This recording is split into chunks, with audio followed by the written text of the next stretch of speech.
दोस्तों, एक बहुत बड़ी खबर निकल करके सामने आई है और इस खबर पर कोई चर्चा नहीं है।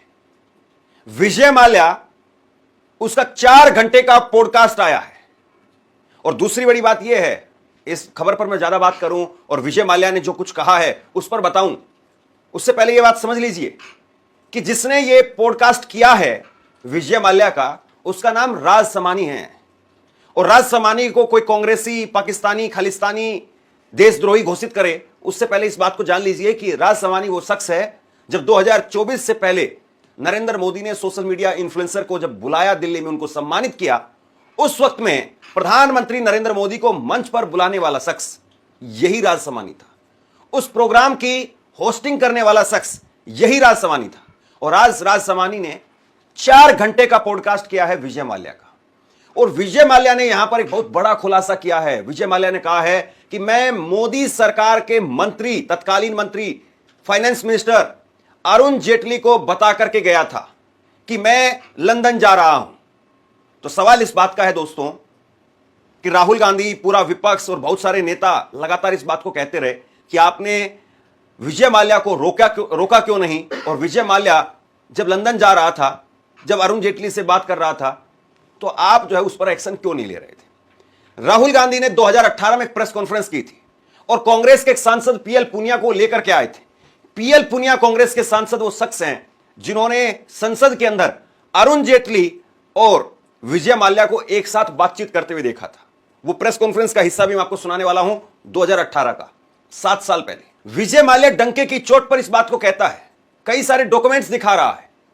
उन्होंने कहा कि मैं अरुण जेटली से मिला और अरुण जेटली से मिलने के बाद मैं संसद से ही एयरपोर्ट के लिए निकला और वहां से लंदन के लिए। I told the finance minister Arun Jaitley before leaving for the airport. I told the finance minister because I went from parliament to Delhi airport. Vijay Mallya ने यह भी दावा किया है कि मैं तैयार था, बैंक के साथ में सेटलमेंट करने के लिए मैं तैयार था। मैंने अरुण जेटली से यही बात कही कि आप सब लोगों के साथ में, बैंक के साथ में मैं बैठने के लिए तैयार हूं। लेकिन फिर आखिरकार क्यों नहीं तत्कालीन फाइनेंस मिनिस्टर, उन्होंने बैंकों के साथ में विजय माल्या की सेटलमेंट कराई कि आप बैंकों का पैसा दीजिए और बैंकों का पैसा देकर के आपको जहां जाना है, जहां बिजनेस करना करिए। Told the finance minister while leaving, I'm going to London. I have to go to Geneva for a meeting. I'll be back. Please tell the banks to sit across the table and settle with me. Vijay Mallya ने नरेंद्र मोदी साहब का भी नाम लिया और नरेंद्र मोदी जी का नाम लेकर के कुछ डॉक्यूमेंट्स दिखाए। वो कुछ देर बाद में मैं आपको बताता हूं। लेकिन विजय माल्या से सवाल पूछा गया कि भारत क्यों छोड़ा।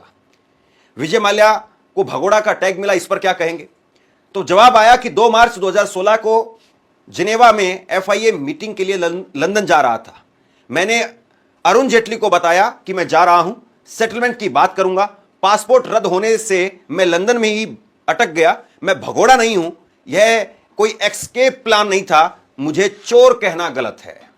अब विजय माल्या साफ तौर पर 2-3 बातें यहां पर कह रहा है कि मैं अरुण जेटली से बता करके गया था, मैंने यह भी कहा था कि मैं कहां जा रहा हूं, मैंने यह भी कहा था कि मैं सेटलमेंट करने के लिए तैयार हूं, लेकिन मेरा पासपोर्ट जो है वो रद्द कर दिया गया और इस वजह से मैं भारत वापसी नहीं आ सका, मैं लंदन में ही अटक गया। तो ये क्या हो रहा था आखिरकार, क्यों इस तरीके से हुआ। और इसके बाद में ये आप देखिए डॉक्यूमेंट्स, विजय माल्या ने प्रधानमंत्री नरेंद्र मोदी को भी लपेटा। उन्होंने कहा कि मोदी ने अपने इंटरव्यू में कहा है कि विजय माल्या 9,000 करोड़ रुपए लेकर के भागा है और हमारी सरकार ने 14,000 करोड़ रुपए वो ले लिया है, रिकवर कर लिया है। तो ये एक तरीके से विजय माल्या के लिए मोदी साहब की जो स्टेटमेंट है वही बचाव का सबसे बड़ा हथियार बन गई है। विजय माल्या कह रहे हैं कि जितना पैसा मैंने लिया उससे ज्यादा पैसा तो सरकार ने मुझसे ले लिया। और विजय माल्या ये भी कह रहा है कि 9,000 करोड़ रुपए की रकम, यह आंकड़ा ये कहां से निकल करके आया, ये मेरी समझ से परे है। मैंने 17 अलग अलग बैंकों से 6,203 करोड़ रुपए का कर्ज लिया है, लेकिन पता नहीं इसको कैसे 9,000 करोड़ रुपए में बदल दिया। चलिए, हो सकता है कि पेनल्टी लगाई गई हो सकता है कि ब्याज उसमें जोड़ा गया हो, इसलिए 6,000 को 9,000 करोड़ बना दिया गया। लेकिन अगर 9,000 करोड़ रुपए उसको बना दिया तो 14,000 करोड़ रुपए आपने रिकवर कर लिया। और इस बात को निर्मला सीतारमण, मौजूदा वित्त मंत्री, वो संसद में खड़े होकर के कह रही हैं, सुनिए। Vijay Mallya case 14,131.6 crore complete amount of the attached property has been restored to the public sector banks So there's no way in which I can go on listening to very many members who, without the facts, go on saying, no, haircut has happened. Big people are allowed to take the money. Small people are being punished. No way. We've not left anyone. Even if they fled the country, we've gone after them. ED has collected this money and given back to the public sector banks. 14,131.6 crores only from Vijay Mallya. Here is the recovery certificate of the Debt Recovery Tribunal. Right? It says recovery certificate 6,203 crores, 35 lakhs, 3,879 and paisa 42 only. That is evidence of the debt. Right? Where did this 9,000 crore figure come from? कुल मिलाकर के इतनी बड़ी खबर निकल करके सामने आ गई, सरकार फंसती हुई नजर आ रही है। सवाल वही फिर उठ रहा है कि आपने आपकी जानकारी में जब विजय माल्या का भागना था तो कैसे उसको भागने दिया, लेकिन जवाब नहीं है।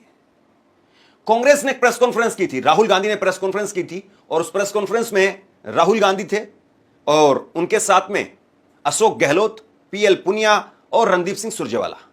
ये चार शख्स थे जिन्होंने प्रेस कॉन्फ्रेंस की 2018 में।